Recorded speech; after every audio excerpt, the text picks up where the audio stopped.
nating awitin ang panalangin tinuro ng ating Panginoon.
Magsiluhod po ang lahat, tanda ng paggalang sa banal na Espiritu sa katauhan ng mahal na Apo Conching.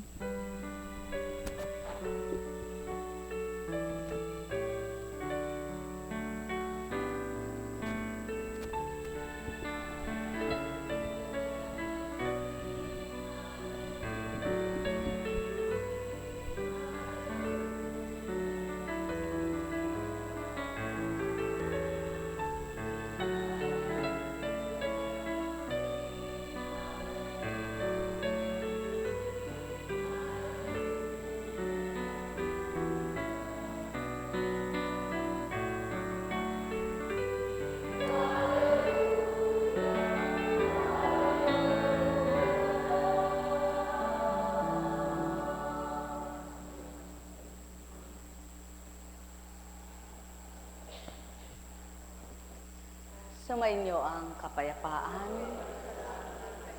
kay buti ng Ama, kay dakila niya. Tapat, wagas, at magpakailanman ay di kumukupas, maglalaho, mamamatay ang kanyang pagmamahal. Damhin sa kalooban, tuwirang kamtin, at siya'y kilalanin, kayo'y masisiyahan. Ang may pandinig ay nakarinig. Mapalad ka sa iyong paghiling.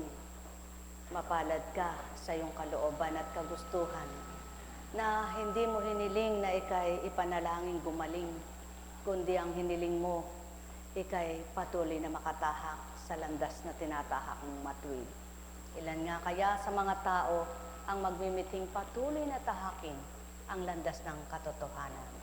Sumainyong kapayapaan, mga minamahal.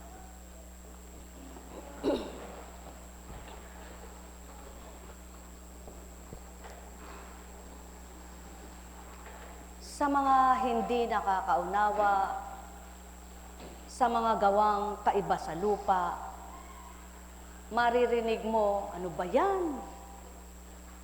Ano ba yung ginagawa na yan? Totoo ba yan? Totoo kaya siya? Sa mga hindi pa rin nakakaunawa, sa mga salitang hindi nila naririnig sa kapwa, gayon din ang maririnig sa mga hindi makaunawa. Ano naman eka ang pinagsasasabi niyan? Naintindihan mo ba eka ang sinasabi na yun? Hindi ko eka maintindihan ano ba eka ang mga salita iyan.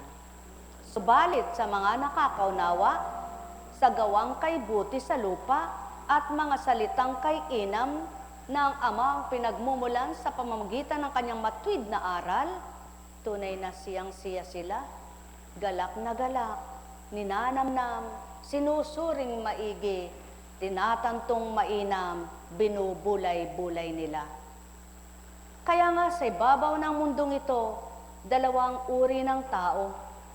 Yaong pagdakay mapaniwalain, madaling papaniwalain, madaling makatanggap sa maganda at mabuting balita.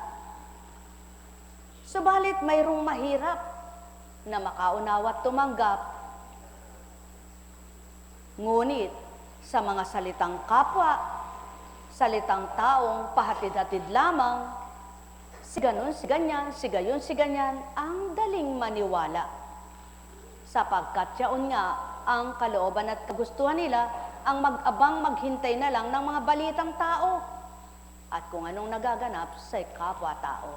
Mga minamahal, kung nakatuon lamang ang diwa ng tao sa pakikialam at pagmamasid sa mundong ito, sa kalooban at kagustuhan ng Ama sa buhay nila, walang taong magnanasa ng ano pa maliban ang kumilala at makakilala sa Diyos Ama. At yaon ang pasimula ng pagbabago nila sa pagmamithi, sa pagnanasang makakilala at kumilala sa Kanya. Subalit paano ang ninanasa nila'y kilalanin ng kapwa nila? Ang ginugusto'y makilala kung sinong tao. Mapapalad kayong nagmimithing lubos ang pagkilala at kinikilalang lubos ang Ama at nagmimithing makilala pa siya at madama ganap siya. Mapapalad ang nagmimithing makaunawa sa mga banal niyang salita at nagmimithi ang damdamin nila'y mabago pawa at may pagpapahalaga sa kanilang kaluluwa. Paano nga kaya kung sapitin ng tao ang pagdakay mamatay na nang ipikit ang mga mata ay di na makamulat pa, nang isarado ang bibig ay di na makapangusap pa. May naririnig man, hindi maibuka ang bibig. May narinig man, hindi maidilat para sabihin sa kausap. Nakakaunawa pa rin ang isip, ngunit wala na. Hindi na makagalaw, hindi na makapagbigkas. Mga minamahal ko, sa buhay ng tao, iba't iba kaganapan, subalit kay palad at napakapapalad ng mga anak ng Ama, bago bawian ng buhay, nakakilala at kumilalang lubos sa Kanya. Nakadama at matwid nilang ninasang magbago, nakadama at matwid nilang nasang gawin ng bago, ang bagong pananaw, ang bagong pagkilala, ang bagong pagtanggap na manahan sa kanila.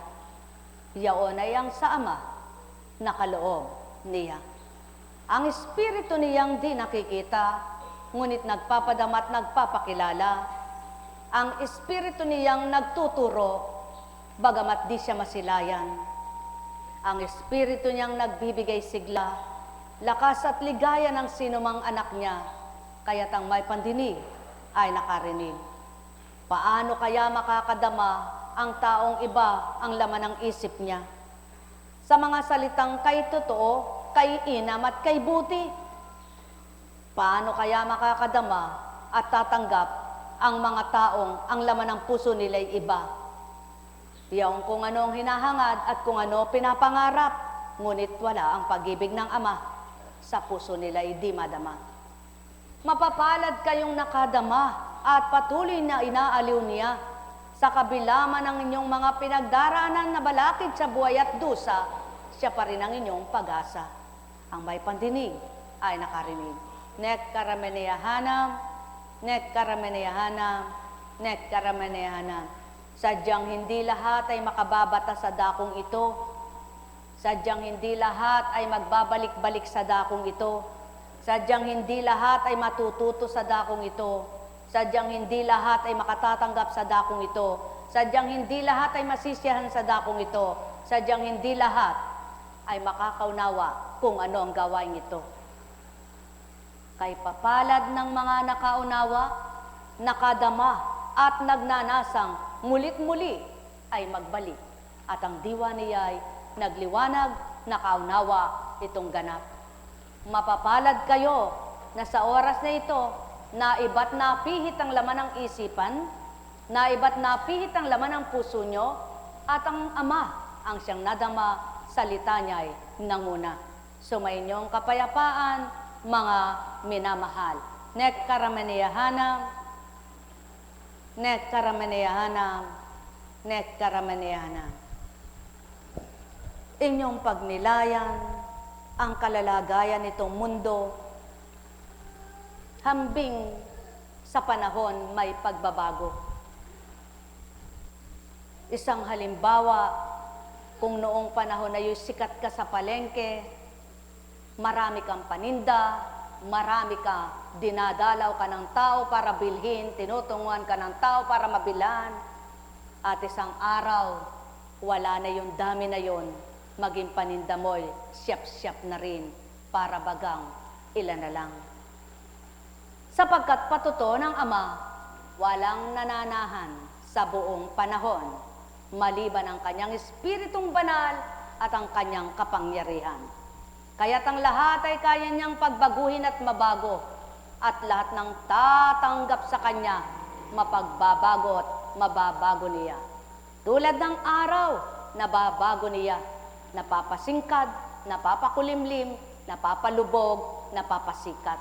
Ganon din ang buwan, nagsisimula sa maliit na muna hanggang sa lumakit maging bilog na siya. Nagsisimula rin ang mga talang pailan-ilan hanggang sa ito'y mapuno niyang lahat at kalatan. Ang bawat parte, kumpol-kumpol kung magkaminsan, kuminsan iilan, mga iilan lamang ang mabibilang. Ang panahon na kumisay kay lamig, kuminsan naman ay kay init. Ang hangin na napapaikot niya sa buong daigdig. Ano nga ba at sino ka bilang anak niya? Kung kilala mo siya at nakikilala, matatanto mo, mabuti siya kahit kanino. Ang may pandinig ay nakarinig. Nek karameneyahanam, nek karameneyahanam, nek karameneyahanam. Sa mga nakakaunawa, hindi ang pagkataong nangungusap ang minamasdan nila, kundi ang pinagmamasdan nila kung anong magagawa nilang mabutit, anong makukuha nilang maganda. Hindi ang nakikita nila ang ninanasa nila, kundi ang di nila nakikita.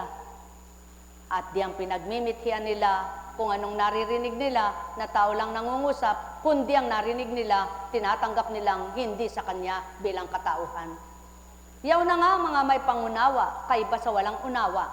Kaya't kung lahat lang ng tao ay may pangunawa, sino nga kaya ang malulugaw dito sa lupa? Malulugaw ang pag-iisip, parang lugaw na lumalabnaw, na wala ng kalaputan at paninindigang mainam. Mga mahal, kung papaano ang lugaw ay malakas pagkitaan ng mga tao, ngunit kapag ang utak mo'y naging lugaw, wala ka nang pakinabang. Mahal ko kayo. Tuwiran kong tinuturan, mahal ko kayo. Nek karameneyahanam, nek karameneyahanam, nek karameneyahanam. Mula kay Mateo.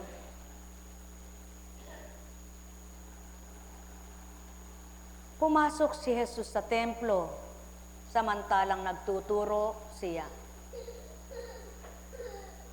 Lumapit sa kanya ang mga punong saserdote at ang matatanda ng bayan, at siya'y tinanong, ano ang karapatan mong gumawa ng mga bagay na ito? Sino ang nagbigay sa iyo ng karapatang ito? Sumagot si Jesus, tatanungin ko rin kayo kapag sinagot ninyo ako.